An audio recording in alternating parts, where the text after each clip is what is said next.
Hello everyone, this is Miss Janice. Today I'm going to read this book with you called The Smartest Giant in Town. This book is written by Julia Donaldson, the same author who wrote The Gruffalo.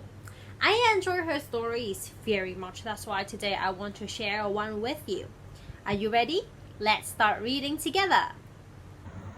The Smartest Giant in Town by Julia Donaldson. George was a giant, the scruffiest giant in town. He always wore the same pair of old brown sandals and the same old patched-up gown. Look at all the other giants in town. They're all nice and presentable, while George looks a bit scruffy and dirty. So he said sadly, "I wish I wasn't the scruffiest giant in town. He's not feeling very good about himself." But one day, George noticed a new shop. It was full of smart clothes. So he bought a smart t-shirt, a smart pair of trousers, a smart belt, a smart stripy tie is blue, red and green, some smart socks with diamonds up the sides, a pair of smart shiny shoes. So he said proudly, "Well, now I'm the smartest giant in town."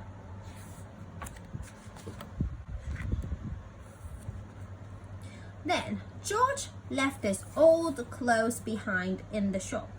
He was about to go home when he heard a sound. On the pavement stood a giraffe who was sniffing sadly. So George asked, "What's the matter?" And the giraffe said, "It's my neck. It's so very long and so very cold. I wish I had a long warm scarf." "Cheer up," said George, and he took off his stripy tie. "It didn't match my socks anyway," he said, as he wound it round and round the giraffe's neck. "It made a wonderful scarf." "Thank you so much," said the giraffe. As George strode towards home, he sang to himself, "My tie is a scarf for a cold giraffe, but look me up and down, I'm the smartest giant in town." George came to a river. On a boat stood a goat who was bleating loudly. George asked, "What's the matter?" The goat said, "It's my sail. It blew away in a storm. I wish I had a strong new sail for my boat." And then George said, "Cheer up." And he took off his new white shirt.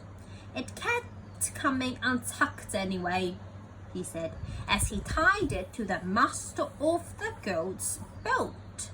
"It made a magnificent sail."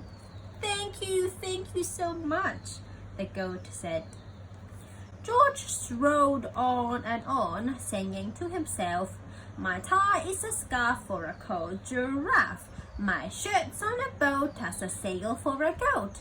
But look me up and down, I'm the smartest giant in town."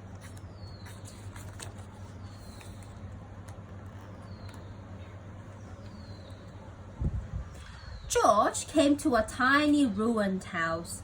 Beside the house stood a white mouse with a lot of baby mice. They were all squeaking. "What's the matter?" asked George. "It's our house," squeaked the mother mouse. "It burned down and now we have nowhere to live." "I wish we had a nice new house." Look at the mouse family feeling so sad and homeless. George said, "Cheer up!" And then he took off one of his new shiny shoes. "It was giving me blisters anyway," he said, as the mouse and her babies scrambled inside. The shoe made a perfect home for them. "Thank you," they squeaked. George had to hop along the road now because he's only got one shoe left. But he didn't mind. As he hopped, he sang to himself. "My tie is a scarf for a cold giraffe. My shirt's on a boat as a sail for a goat. My shoe is a house for a little white mouse. But look me up and down. I'm the smartest giant in town." George came to a campsite. Beside a tent stood a fox who was crying. "What's the matter?" asked George. "It's my sleeping bag," said the fox. "I dropped it in a puddle. I wish I had a warm, dry sleeping bag for me tonight." What did the fox take off this time? What did the giant George take off this time? Did George help? Of course he did. "Cheer up," said George. And he took off one of his socks with diamonds up the side. "It was tickling my toes anyway," he said, as the fox snuggled right into it. It made a very fine sleeping bag. "Thank you," said the fox. Now George hopped on, singing to himself. "My tie is a scarf for a cold giraffe. My shirt's on a boat has a sail for a goat. My shoe is a house for a little white mouse. One of my socks is a bed for a fox. But look me up and down. I'm the smartest giant in town." Now he still had to keep hopping. George came to a big squelchy bog. Beside the bog stood a dog who was howling.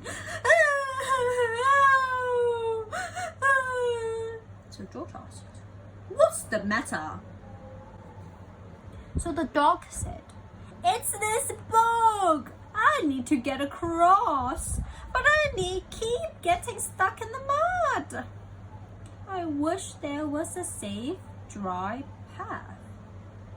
Would the giant help the dog? How would he help? "Cheer up," said George, and he took off his smart new belt. "It was squashing my tummy anyway," he said, as he laid it down over the bog and made an excellent path for the dog. And so the dog said, "Thank you." The wind started to blow, but George didn't mind. He hopped on, singing to himself. "My tie is a scarf for a cold giraffe. My shirt's on a boat has a sail for a goat. My shoe is a house for a little white mouse.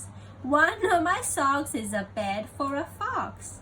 My belt helped a dog who was crossing a bog. But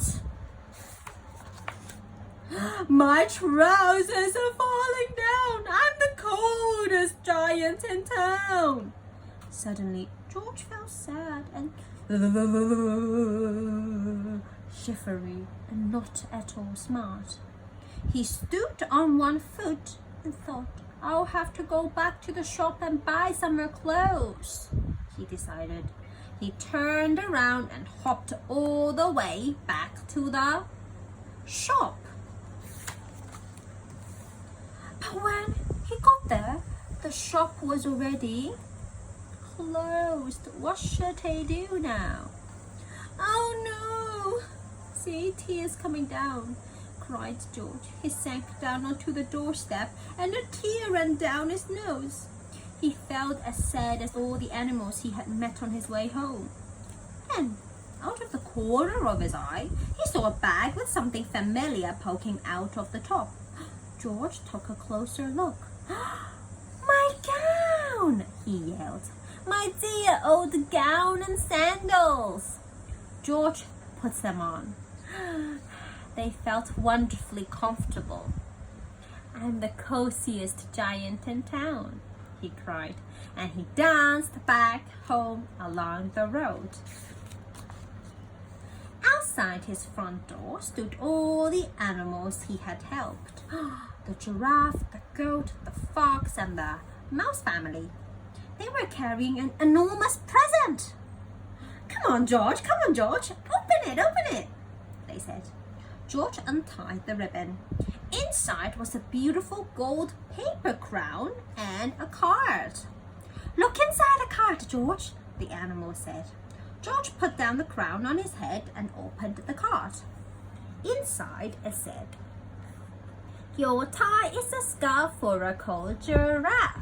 Your shirt's on a boat as a sail for a goat. Your shoe is a house for a little white mouse. One of your socks is a bed for a fox. Your belt helped a dog who was crossing a bog, so he is a very fine crown to go with the sandals and gown of the nicest giant in town. It's a thank you card. The end. So this is the end of the book, The Smartest Giant in Town. Did you enjoy it? I really love this book, and I especially love the giant because I'm impressed and I'm so surprised and so touched by how kind he really is, because in the beginning of the book he didn't really have much for himself, and when he decided to get something for himself, he decided to share with the other animals in town. I think he's very kind. He's got a very good heart, and I love the fact that he loved sharing as well. Do you love sharing? Always remember, sharing is caring.